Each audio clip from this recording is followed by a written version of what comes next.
Welcome to Y11 Audio.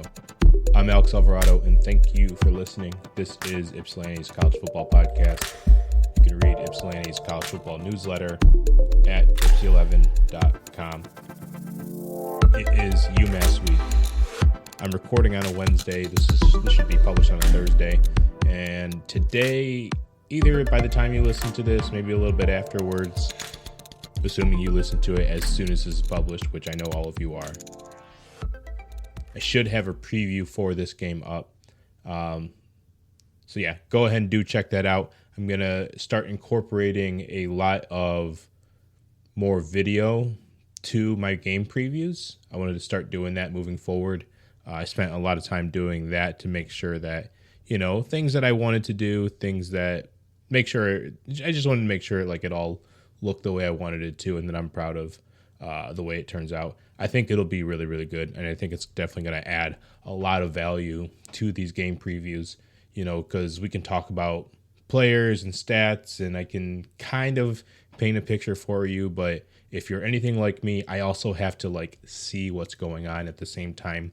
Words help, words add context, words inform me, but I'm also a visual learner. I also like watching the football. I also like watching the opposing team sometimes. I might not want to watch all 4 hours of a game, 4 hours and fewer plays of a game, but I still want to watch the football. The football is why I'm here. So I started doing that. Expect to see some UMass clips in the UMass game preview and for other teams moving forward as EMU progresses through its schedule. Week 2's in the books. We got week 3 coming up. Should be a lot of fun. Obviously, by reading the title of this podcast episode, you should know that there's an interview to listen to.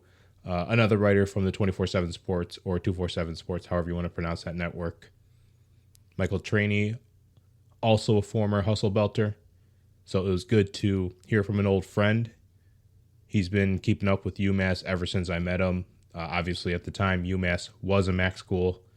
It is not, still not in a conference. Kind of wanted to get his opinions on, of course, the game coming up. Why else would I be talking to him? But also, hey, you're still an independent. How's things going? So it was kind of good to hear, a perspective, because I don't talk to too many UMass people. Good to hear his thoughts on everything going on over there on the football front and on the conference front. This Saturday is going to be the 5th meeting between EMU and UMass, 2-2. Eastern's won the last 2 contests over the last 2 seasons. This season and last year, both are at home. Don Brown leading UMass after things just did not go well with its former coach. Really, really bad there.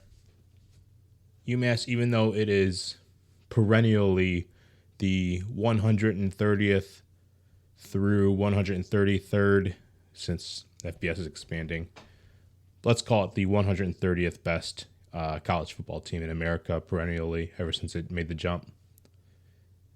Not a lot of national respect, understood, doesn't win enough games, but Don Brown's kind of changing things, getting things the way it likes, trying to find more of a regional identity. I like the way UMass is headed. Finished the season 1-11 last year. Last year, of course, when they played at Eastern, it was a 20-13 finish at Rynearson. Not the prettiest of outcomes, but a win was a win nonetheless. EMU, if you remember, had to come back down 13-0 in the third quarter. A couple of touchdown passes from Austin Smith. One was through a really, really tight window to Darius Lassiter. One was just a really nice lollipop throw over the middle to Tanner Canoe. Would love to see his game improve, of course, throughout the season. Haven't seen enough of the offense in general with only 100 snaps run the season for the offense. So it's been hard to get a grasp of what this team wants to do. Hasn't gotten enough in-game reps, I don't think, to prepare him for the season. I don't know. Maybe that's a stretch too far, but I'm sure that if EMU would have been able to add, say, 20 more plays, because Consistency kept them on the field longer. Consistency on offense kept the defense off the field longer. I think EMU would definitely want to have that happen. EMU doesn't want to finish the game with its defense playing more snaps than its offense for the third time in a row. I'm sure of that. I've got 3 keys for you before we move on to my interview with Michael Traini. 1, UMass's offense is not looking at the quarterback position. It's got some experienced players through transfers. Its QB1 was a transfer from Clemson and Georgia Tech. Didn't get things going at either of its ACC stops. Started the season out, got hurt, was totally out through the Auburn game. Don Brown was asked about what his health status was on Monday. Just gave I don't want to answer that question, but our QB2 is going to be fine. And QB2 left the game against Miami last week.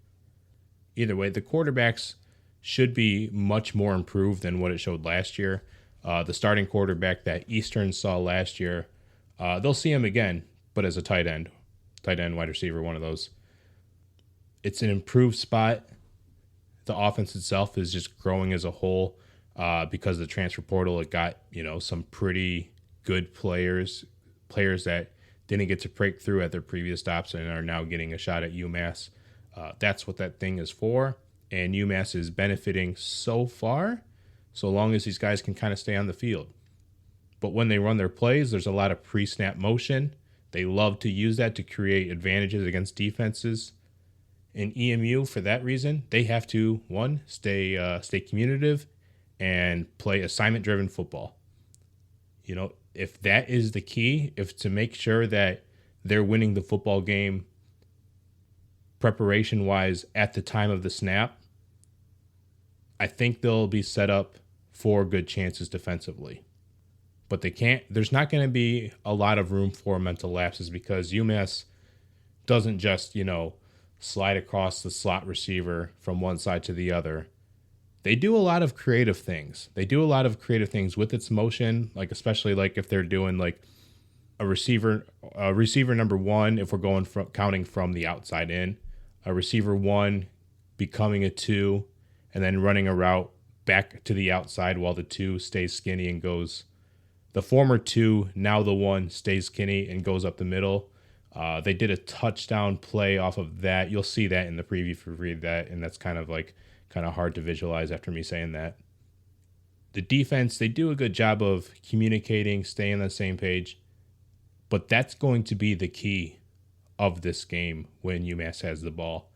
Sure, that sounds like a common sense take to make, but it's very important. It really is. They have to be on the same page. They can't, they have to understand what the assignments are going to be before the motion. They don't have to wait for the motion to start communicating. They need to be in sync for how many snaps they're on the field. So if they can stick to playing assignment-driven football, I think they'll be in a good spot. At some point, I want to talk more about Austin Smith and the quarterbacking and all that stuff. But I kind of want to wait a little bit to see more of a sample size. Last year was kind of hard to read because he was so young, so new. Sure, he had some success, but then he got hurt late in the year. Now's the time where, I want to see some growth out of him. The last couple of games weren't excellent, but you know what? I can bank on the future a little bit. I still like what I see out of him. I would love to see improved game out of him, but that kind of goes without saying.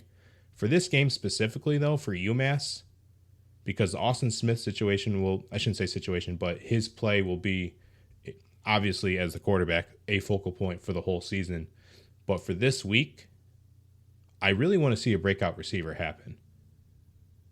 And I know a lot of people, I shouldn't say a lot of people, I know a lot of reaction that I've noticed so far has been, one guy that we haven't seen enough of is Hamza El-Zayat. What is going on? Give him the freaking ball.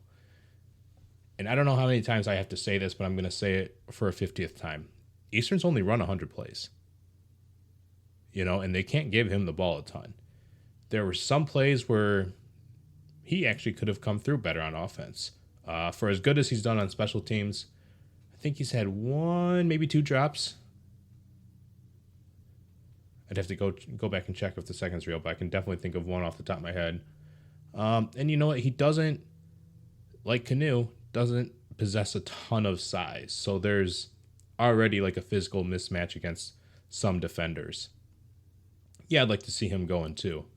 But I'd also like to see a perfect game out of the quarterback. You know, it's all good. Hamza El-Zayat, he'll get his looks, I think. I really think he'll get his looks. And I don't think he has to play his best football in the non-conference slate. I don't think that's that important. But like in the Minnesota game, like I talked about in the last episode, when EMU wants to play ahead, when EMU wants to force a drive, when EMU wants to impose itself on offense and get on the scoreboard because it felt like it, it's going to have an X receiver. It's going to have a true X receiver.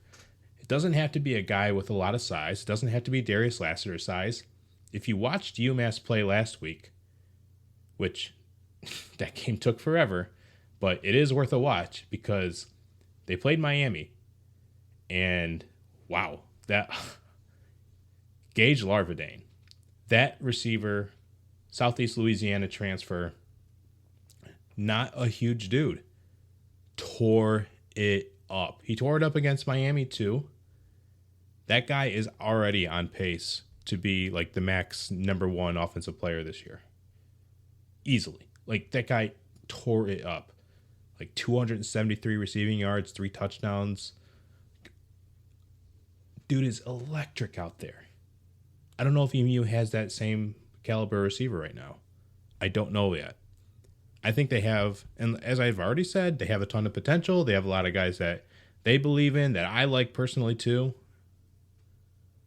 However, I got to see it on the field. Because if UMass is going to be weak anywhere, it's going to be weak if you have a real X that can kick its ass, because that's the type of receiver that can do the most damage against this UMass defense. So, if there's a time and a week for someone of that position to break out, now would be a great moment for that. Now would be that time. EMU didn't run the ball a ton last week. Maybe they'll want to do a lot of running this week. I don't know how much it's going to ask Austin Smith to throw it. I'm not going to try to prognosticate that. But EMU will want to force the run down UMass's throat. There's a lot of respect to UMass's defense. I like it too. I think, especially when they stack their linemen and their linebackers in a 3-3 set, what that does is really just disguise pressures. It really disguises gap assignments, keeps the offense guessing. So when that's the case, are they going to do some inside zone runs? Are they going to do zone blocking if the lineman, which is still trying to figure out its footing, and they definitely want to play better than what they were able to show against Minnesota, what kind of blocking assignments do you want the offense to do to create the best paths for 22 and 28? What is that going to look like? Is it going to be zone run? Is it going to be power? Is it going to be, what is the case going to be? What is EMU's bread and butter going to be in the run game? That's my big question coming in here. I shouldn't say my one big question. That's my third note here. But what's the bread and butter going to be? All right. I think I've done enough time kind of leading into here. I'd like to turn it over to my interview that wrapped up about an hour or so ago with Michael Traini from the 247 Sports Network. Fight Massachusetts.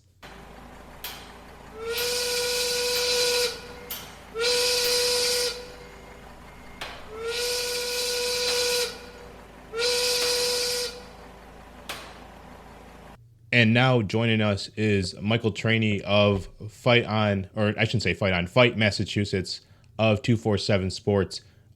More notably, though, a fellow Hustle Belt alum. Michael, how are you, dude? I'm good, Alex. How you been? Doing good.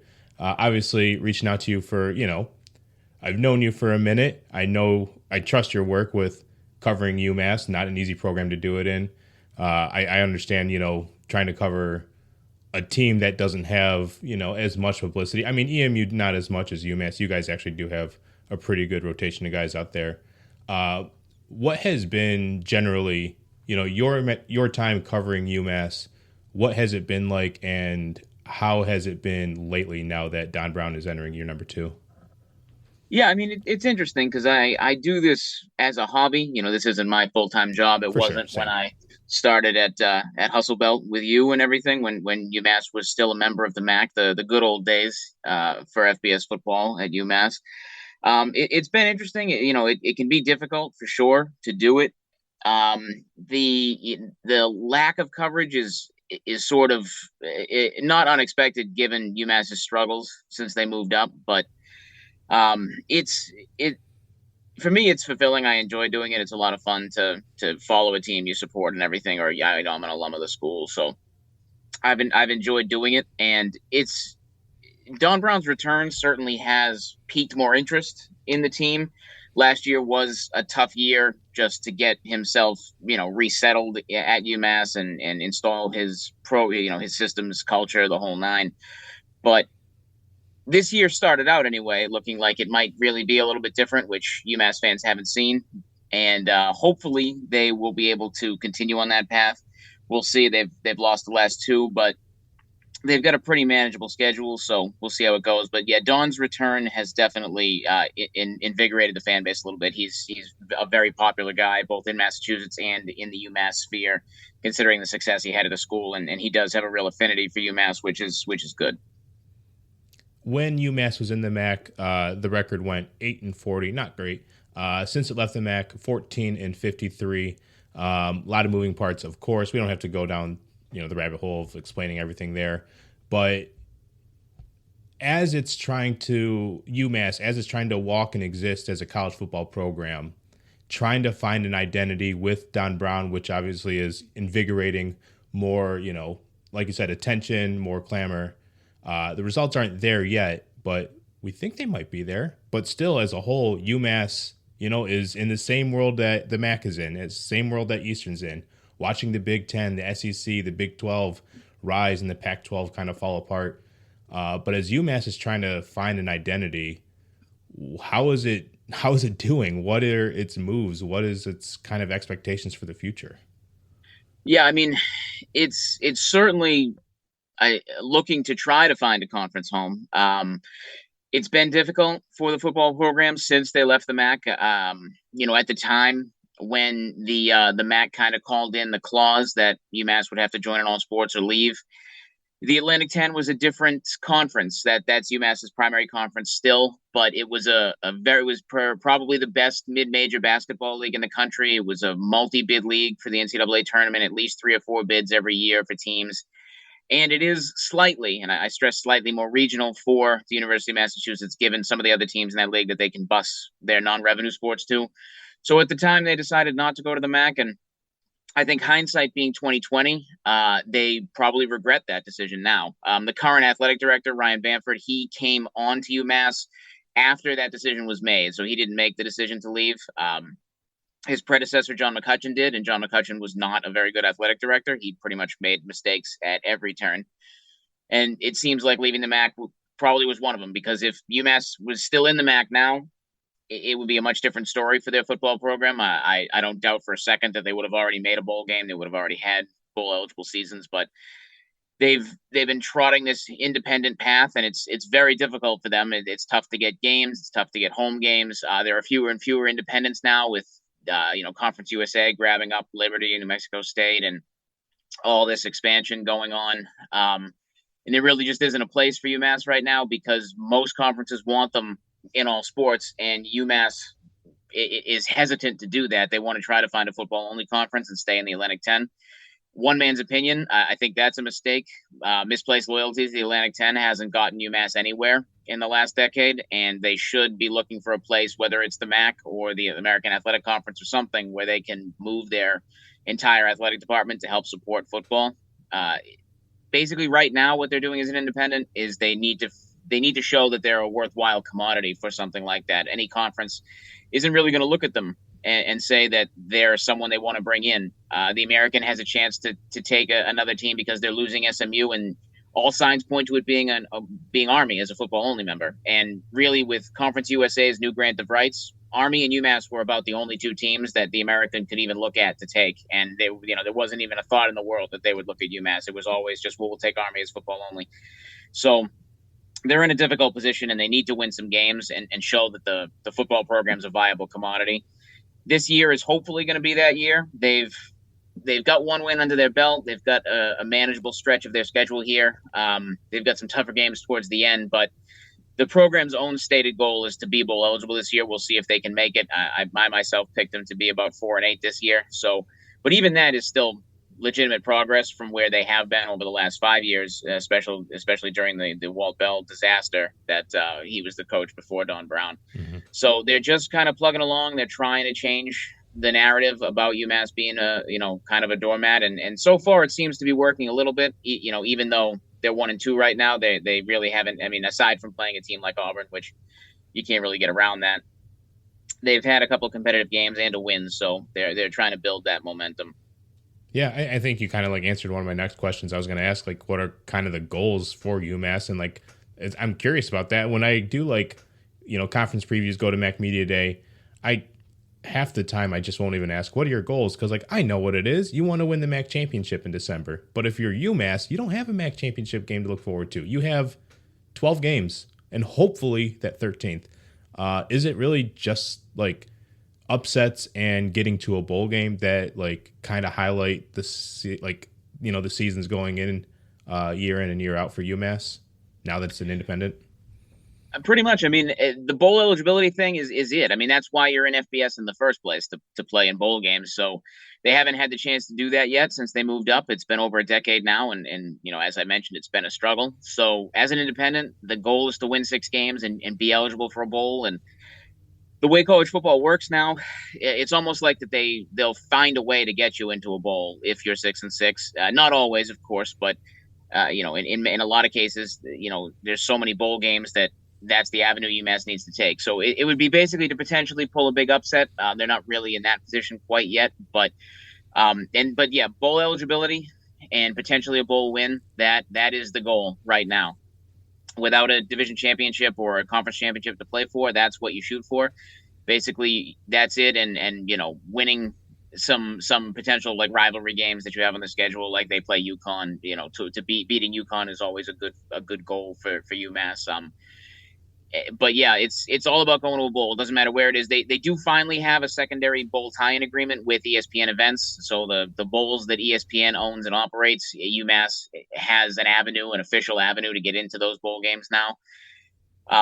So whether it's in Boise, Idaho, or Boca Raton, or Frisco, wherever it might be, that's what UMass's goal is. They just want to get there, and hopefully they'd be able to do that. Yeah, and here's to hoping in the future for them too, man, because I would really, really love to see them personally back in the MAC, and maybe with another member too. Maybe, I don't know if it could expand to with 4 others.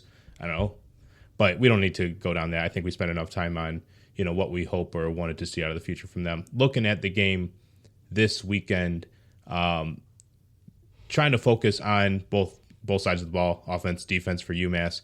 For offense, the story essentially has been, how has Don Brown use the transfer portal to kind of reinvigorate or just re-energize this offense? Sure, the defense is what he's known for, and he did a good job of stabilizing that. But offensively, and leading off of the quarterback especially, because I know that's a point of emphasis at this time. What has Don Brown's work looked like through the transfer portal to kind of add on to this roster? Yeah, I mean, it was a lot of focus on getting some older guys, guys who have some experience playing. Power 5 guys, if they were available, and they also fit into that mold. Mm-hmm. Offensively, it was a lot of work at the skill positions: quarterback, wide receiver, a little bit of running back. So they brought in Tyson Pumachan from Clemson. He won the starting job out of camp. Led them to a win in week 1 at New Mexico State, a big win. Looked really good doing it. The offense looked like a completely different unit compared to what we had seen the previous year. Unfortunately, he got a little dinged up in that game, and then he got hurt further against Auburn. So he ended up having to come out of the Auburn game, and he's been out. So now he missed the game against Miami of Ohio last week.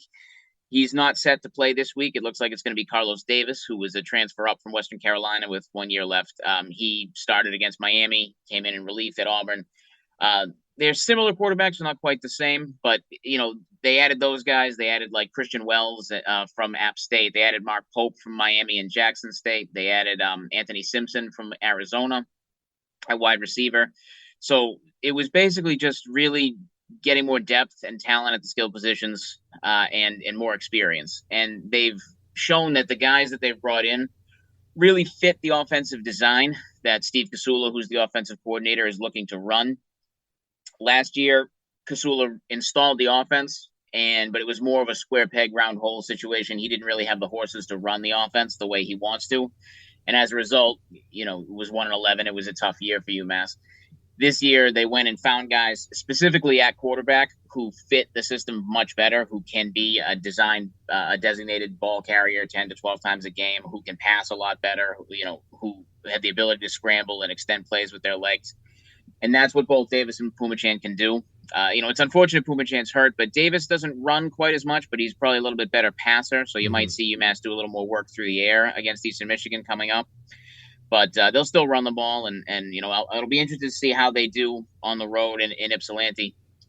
It was a tight game last year. Only one touchdown separating the teams. And Eastern had a good year, 9-4 with a bowl win, and UMass didn't. So, but they were able to play that game tight. So like that change on the offense, that was really the focus for Brown and Casula, was to get more depth, more talent, and find a quarterback. Really, that was the bottom line. Find a quarterback who could run the offense effectively, and it changes the entire look. Mm-hmm. Yeah, and it stinks that if he's definitely out for Saturday, Pumachan, he's a big body that would have been like really tough to like bring down. Can like provide more of that RPO game for UMass. But Carlos Davis and Brady Olson, not that we saw too much out of Brady Olson the past couple games, but they're both guys that have arms that can definitely stretch the field. In my few notes, just like watching a little bit of UMass in these past 3 games, they used a lot of pre-snap motion to really just create disadvantages, or advantages, I should say, against defenses. And I definitely see that being the way that UMass is going to attack EMU this weekend. How do you think they're going to play this offense this weekend? Yeah, I think you're right. The pre-snap motion has been a very big part of the offense. They'll hand the ball off in a lot of that pre-snap motion, whether it's Simpson or Wells, whoever's doing it. But they usually try to identify defenses and create mismatches, and it's been working pretty well for them. So they're going to use a lot of that. Davis won't run, as I mentioned. He won't run quite as much as Pumachan would have. Davis is more of the passer of the two of them. So, but he seems like the guy that'll give you 15 yards if you need 15 yards. Yeah, he's certainly not. He's capable. Absolutely, he can scramble. He can extend a play. He's a good athlete for sure. Not, like I said, not quite at the Pumachan level, but the counter to that is he probably has a bit better arm, a bit better accuracy, and he spread the ball around pretty well against Miami of Ohio. So that's probably what you're going to see a little bit more of. There'll be some pre-snap motion, but it would probably lean a little more towards the passing game than the run game. I think they would prefer to lean on the run game, but without Pumachan, it's a little more difficult to do that. They didn't do a ton of design runs against Miami of Ohio for Davis. He had a handful, but most of his running would be scrambling to extend the play. But you're probably going to see them try to attack the Eastern secondary. What it really comes down to for UMass offensively is they did do a lot of work with their skill positions, but it's the offensive line. Offensive line has struggled a little bit the last 2 games. They weren't exceptional against New Mexico State, but they did enough to help the team win. They've scuffled a little bit, and most UMass people said this or something similar, that the team this year is going to go as far as the offensive line can take them. They had a hell of a time recruiting offensive linemen in the portal. They did get a few. One of them is starting for them at right guard, Marcellus Anderson, but he's a transfer up from Saginaw Valley State. But offensive linemen were like the hottest commodities in recruiting, especially this cycle seemed like hotter than ever, and it was just very difficult to find them. UMass was in on a lot of guys and ended up missing. They like the guys they got in the transfer portal, but a lot of their players, while they have experience, UMass, it's experience in losses and not a ton of offensive success. So that's going to be the key, is how that line faces up to Eastern's front seven. I know Eastern's lost a few pieces this year, and so we'll see how that goes, but that's the matchup to watch, is the battle in the trenches. If UMass's offensive line can get some push and give Davis time to throw, I think UMass can have some success for sure. And Don Brown really loves it in the trenches as like a defensive guy, loves to really muddy things up, loves to really just change up fronts, disguise pressures. I'm just going to start with one player that stood out to me, just watching a little bit of UMass football. Number 42, that nose tackle, Billy Wooden. Man, yes. He seems like a problem. Already off to 2 sacks, had that forced fumble against Miami at their goal line, which immediately led to a UMass touchdown. Who are like the biggest disruptors for this UMass defense that helps, Don Brown bring out the defense that he wants? Yeah, I mean, you nailed it on the defensive line. Billy Wooden is a phenomenal player. He's a senior now. He's been around. He's been grinding it out for 4 years, and he's gone through some tough seasons.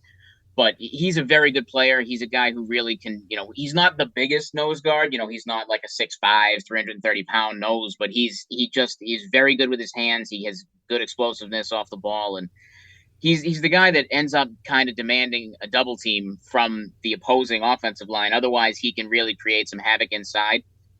Marcus Bradley, who plays UMass's anchor position, which is basically strong side defensive end, he's likely the other guy on the defensive line itself who can create the most havoc. Sometimes he'll go 2-point stance as well, but he's mostly 3-point stance kind of guy. He's someone who offensive lines have to account for. He definitely loves getting in the mix, getting his nose dirty. So, like on the line itself, those guys are two of the players. In the second level for the linebackers, Jerry Roberts, who's a transfer from Arizona, he played the first game in the win. He hasn't played the last 2 games. He's had a lower body injury. Brown mentioned this week he believes that Jerry will be back for the Eastern game, which will make a huge difference for the UMass defense, because he's the signal caller for the defense at Mike, and he's got a lot of experience with both Don Brown and just playing in general, and UMass kind of needs that at that second level.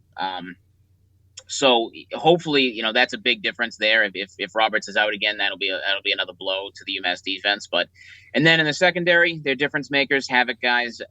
They're safeties. Tyler Rudolph, Teray Powell, Deshaun Jerkins, the combination of those 3 guys always do a lot of good work. They can cover. It's not their strongest suit. They're usually better, like sort of helping the corners if necessary. But Jerkins had a pick 6 in the game against Miami of Ohio. Isaiah Rutherford, who's another Arizona transfer, he's a cornerback. He had a pick 6 against New Mexico State. So there's some big playability back there too. Unfortunately, it's been a little bit feast or famine in the secondary over the first 3 games. Gage Larvadain, who I don't know if Eastern has Miami on their schedule this year, but he's a kid who transferred to Miami. Missed that one. God, that guy is good. Dodged a bullet there, because the kid roasted the UMass secondary on Saturday. I mean, now the game was a gong show with the lightning delays and all the time off and everything. It was very messy, but Larvadain came into that game after putting up 8 for 80 against Miami, Florida, and you knew he was by far the Red Hawks' best offensive weapon, and he still managed to gas the UMass defense for 8 catches, but 274 yards and 3 touchdowns, including a 99-yard touchdown after the teams came out of one of the lightning delays. He's a phenomenal player, and while UMass did, like I said, put up 1 pick 6 in that game, and they had that fumble forced and then turned into a touchdown, they've been getting gashed a little bit in the passing game, especially deep, and that's the biggest concern defensively for UMass right now. I know Tanner New is probably Eastern's best wide receiving option. I haven't watched as much of Eastern as I'd like. I didn't get to see them against Minnesota. I saw a little bit of them against Howard, but I know they're more of a running team. So Samson Evans is going to be doing the bulk of the work. So we'll see how that goes, but that's definitely the area that Eastern could potentially try to exploit, if that's something they can factor in. Yeah, I mean, like against the run, like Don Brown's going to come out like he changed up his fronts, odds to evens, just like any good defensive minded coach would. But I like the way that they do their 3-3 stack. That's definitely going to change the way, Eastern's going to have to prepare, or their run game's going to have to like really prepare for that and not get too fooled. But like you kind of mentioned with like Gage Larvadain, I can say it. Man, it seems like if EMU had a true X like that, or even half of that, then there are some points to be had against UMass. Canu's good. They have some good receivers, but I think since Darius Lassiter, who was just like a 1-year player out of the JUCO system, transferred out to BYU after the spring session, I think EMU's kind of missing an X receiver. And listeners of this podcast will kind of, if they listened to Tuesday's episode, they heard me kind of complain about that a little bit. But yeah, I think that's definitely very evident watching that Miami game. Looking forward to this game. If EMU has a receiver that hasn't blossomed yet, now's a good time to really show that off. But if EMU doesn't have that receiver, I don't know what plan C is going to look like. Plan B is definitely like running the ball through the middle and kicking UMass's ass that way. But in the pass game, I don't know what it's going to be. It's interesting because UMass has good cornerbacks, but they've had some bad moments this year, and they've all Miami had to do really was put Larvadain in the slot, and because of the way UMass's defense runs, which is a lot of man coverage on the outside because of all the pressure looks they give you, that puts safeties manned up with Larvadain, and the safeties, as I mentioned, they're better giving help over the top on man coverage. They're not really the design to do that man coverage one-on-one. They couldn't cover Larvadain. Like the 99-yard touchdown, he had a safety on him. He had another like 60 or 70-yard pass. He had a safety on him. That was kind of a design issue for me, looking at the way UMass approached the game. Like, you knew he was the best offensive weapon they had, and you still let him crush you all game. They switched to zone for a portion of that game after Larvadain had already scored 2 or 3 touchdowns, and that actually worked for a little while, but then they went back to man at the end and started getting gassed again. I don't know why they would have done that, but yeah, they have to keep an eye out for that. If Don Brown said in his press conference this week that, Eastern wants to run the ball right at you, and he feels that it's a good opportunity for UMass to kind of get their groove back defensively, to focus on stopping the run, and that, he's hopeful that this game will be able to sort of press reset for the defense and have them get back to where he expects them to be, because so far this year, UMass struggled a lot last year, but some of their defensive numbers were actually pretty good. Their third down numbers were very good, like top 15 in the country on third down. They were like a top 55, I want to say, defense over the course of last season, even though they didn't win many games. This year they're already giving up about 10 more points a game than they were last year, and their defensive numbers have not been great. So they need something to try to press reset, and I think they're hopeful that the shot to stop Samson Evans is the way to do it. Now, Rashad Amos from Miami, he ended up running for over 100 yards in that game, but he did it mostly at the end of the third and fourth quarter when Miami was killing the clock.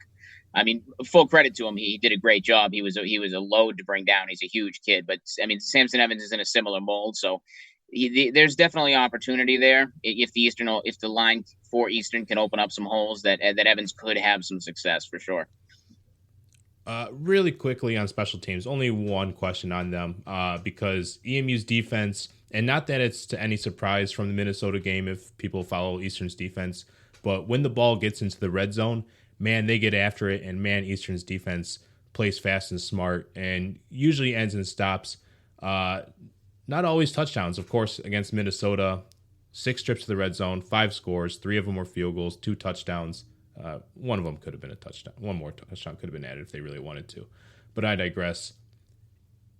If UMass gets across the 35 and they don't get into the end zone, first, second, third down, can they expect 3 points out of its kicker? Cam Carson's their kicker. Carson's not a bad kicker. He's not automatic, though. I think they would prefer to have him kicking inside 40, if it's 40 or less. I think he's pretty good with that. Anything above that is a little bit more dicey. But special teams have kind of been a problem this year for UMass. Coverage specifically has been an issue both on punt and kickoff. And I know Eastern ran back 2 touchdowns against Howard on kick return. So yeah, I just heard all the Eastern fans wagging their tail listening to you say that. Yeah. So like that's something that UMass absolutely has to try to game plan for and fix because they've had some real struggles with that. Um, punting's been a little bit iffy.